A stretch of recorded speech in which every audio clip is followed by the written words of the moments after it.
What if the NFL's next headache for defensive coordinators wasn't a golden boy prospect or a viral combine marvel, but a kid everyone wrote off as a system quarterback? Nix to throw. Looking for the end zone. Looking for the back corner. It is caught. Touchdown. Bo Nix slipped into Denver without the parade, without the breathless TV segments, just a playbook, a calm heartbeat, and a coach who once sculpted Drew Brees into a precision weapon. Now, under Sean Payton's microscope, he's carving up defenses with timing and touch that feel way too polished for someone this new to Sundays. The crazy part? This isn't his ceiling. This is only the beginning. To understand why that should terrify the rest of the league, you've got to rewind to a backyard dream in Alabama. You gotta start all the way back when this guy's a kid and he's on the sideline holding the ball for his dad. He wasn't just another kid tossing a ball around the yard. Bo was practically raised on Auburn highlight tapes and Friday night game plans. After being born in Arkansas, his family planted roots in football-mad Alabama, where his dad, Patrick Nix, was already a Tigers legend. Bo didn't inherit a last name.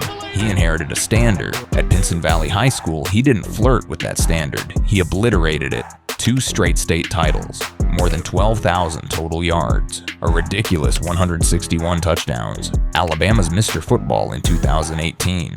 In a state where football is everything, offers poured in from everywhere, but one team was able to acquire him, Orange and Blue. I wanted to play football at Auburn. I wanted to be the quarterback, just like my dad. Auburn called, and he answered without blinking.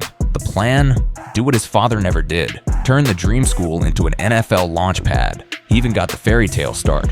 First freshman quarterback to open a season for Auburn in 70 years. But fairy tales come with obstacles, and his showed up fast. After a really good quarterback competition, we named Bo Nix our starter today. Auburn didn't ease him in. They threw him straight into the deep end and told him to swim.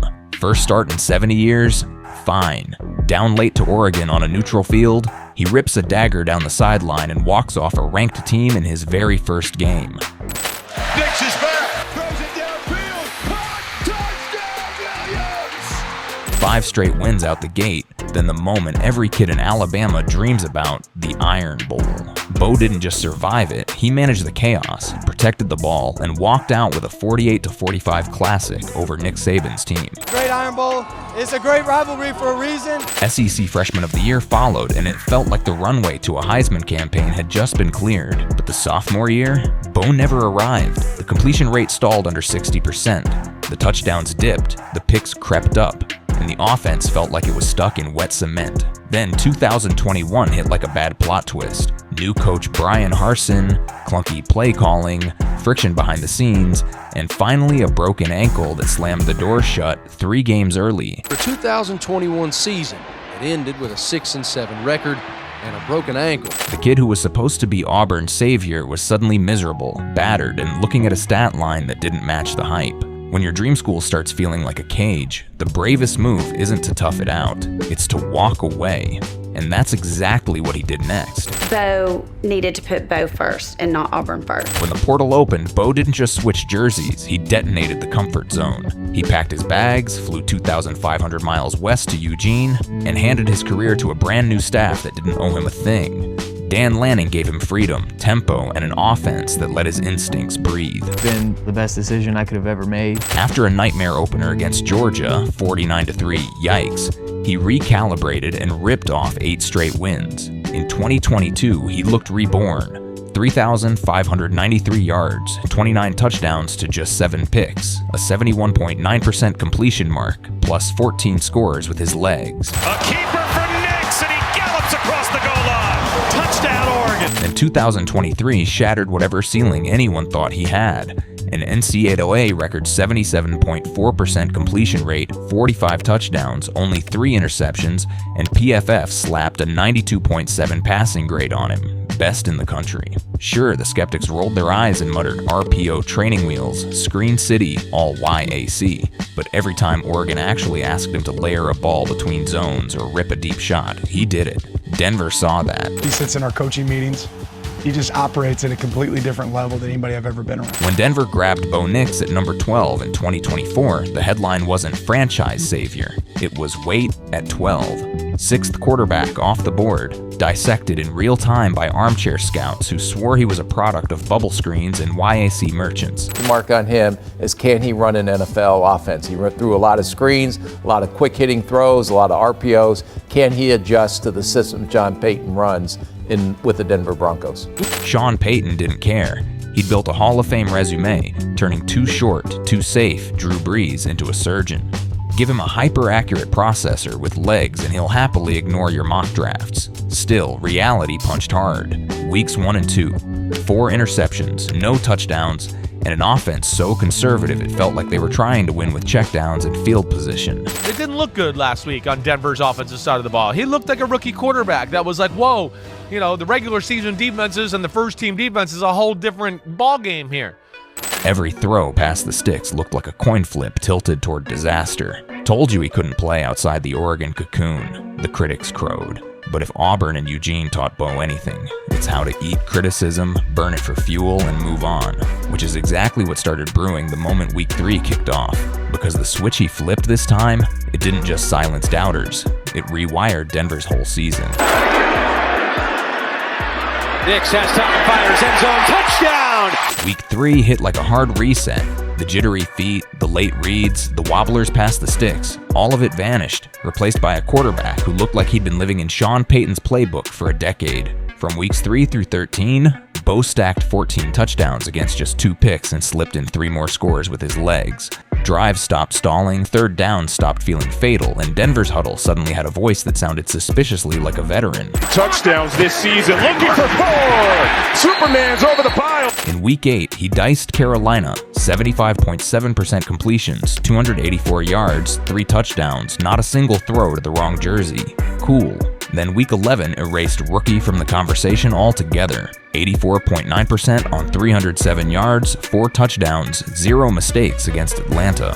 First rookie in NFL history to go 80% plus with 300 plus yards and at least 4 touchdowns in a single game. That wasn't game managing, that was surgical.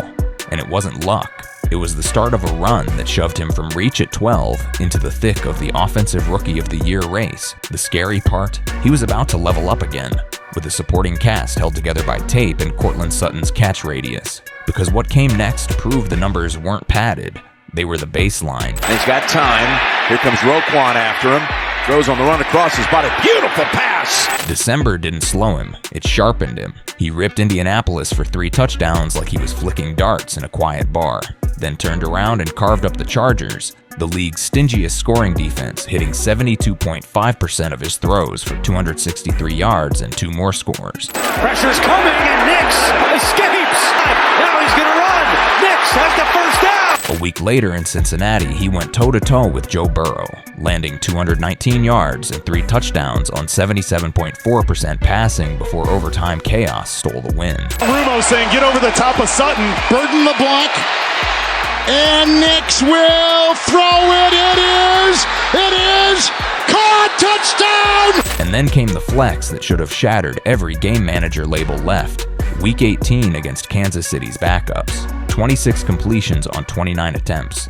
321 yards, 4 touchdowns, 0 turnovers. Another 47 on the ground just because he could. That wasn't stat padding, it was efficiency so ruthless it felt unfair. Nix, deep, he's got his receiver, touchdown! And remember the context. Denver's rushing attack sat in the NFL's middle lane at 112 yards a game. Only Cortland Sutton cracked 1,000 receiving yards.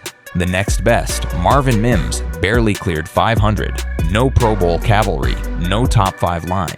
Just Peyton scheming, Bo processing, and a locker room sick of losing. They even got their ticket to the playoffs, something Russell Wilson failed to do. Final tally, 66.3% completions, 3,775 yards, 29 touchdowns, 12 picks, plus 430 rushing yards and 4 more scores. That's not good for a rookie. That's how did he do that with this roster? I already love this place. Truthfully, before the draft yesterday, this is where I wanted to be, and I thought that it was a great opportunity for me. So if year 1 looked like this with duct tape and a prayer, What happens when Denver surrounds him with real firepower? That's where the nightmare fuel for the rest of the league begins. Year 1 was Bo Nix juggling knives with oven mitts. Now imagine what happens when Sean Payton starts to work his magic. Denver's 2024 toolbox was a socket set missing half the pieces, a middling run game, one 1,000-yard wideout, and a rookie speedster still figuring out leverage. In 2025, that changes fast. Evan Engram slides in as a movable mismatch who can live in the seams Payton loves to terrorize. A stacked incoming running back class gives Nix the downhill threat that yanks safeties forward, and there are tight ends and wideouts in this draft cycle who can actually win after the catch instead of dying on first contact. Bo Nix to Evan Engram, it's looking on point. Bo Nix in general looking good. His decision making is quick and sharp, looking like he's taken those next steps. Give Bo a back who can pass, protect, and release hot, a true chain-moving slot, and one legit boundary bully. Suddenly, those 3rd and 7s become Payton's playground, and Nix's doctorate in timing routes pays compound interest. Bo Nix has already lived 3 careers: the legacy kid chasing dad's shadow, the SEC phenom who hit a wall, and the West Coast rebirth that rewrote his mechanics and mindset. Now he's in Denver, blowing past every game manager tag with a stat sheet that shouldn't exist on a roster that thin. That's the uncomfortable reality for the rest of the league. His breakout wasn't a fluke, it was a foundation. Sean Payton is still layering concepts, the front office is still arming him up, and Nix is still accelerating through reads that used to tie him in knots. Give that combination another offseason and you're not looking at a cute underdog story. You're staring at a quarterback problem the AFC didn't budget for. Watch out, Mahomes. Your new rival might just be in the same division now. Setting up Engram with the ball out in front of him to get yardage after the catch, that combination might be what unlocks this offense to take the next step. So where do you slot him? Sneaking into the top 10 by Thanksgiving? Crash landing into MVP whispers if Denver steals the West? Or do you still buy the system QB label while he's busy shredding the very systems designed to stop him? Drop your take below, because if Bo Nix is only getting started, the debate over how high his ceiling goes is just getting louder. And if you want the real, unfiltered breakdown of the next underhyped NFL player, you know where to find us next. Stay tuned.